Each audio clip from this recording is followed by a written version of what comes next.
सरकारचं शेतकऱ्यांकडे लक्ष आहे का ही शंका आहे। अवकाळी नुकसानीवरून सतेज पाटील यांनी हा हल्लाबोल केलाय।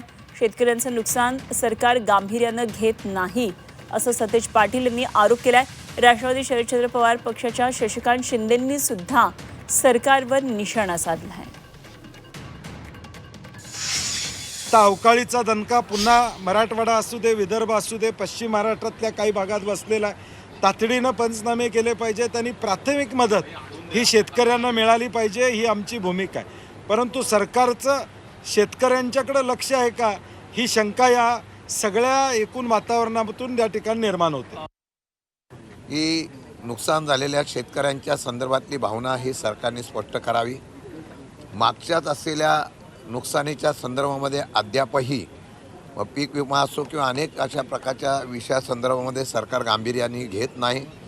आत्तासुद्धा उभी पिकं या ठिकाणी अवकाळी पावसाच्यामुळे अडचणीत आलेली आहे, शेतकरी अडचणीत आलेला आहे। दरम्यान यावर विचारलं असता कृषी मंत्री दत्तात्रय भरणे यांनी काय प्रतिक्रिया दिली तेही पाहूया।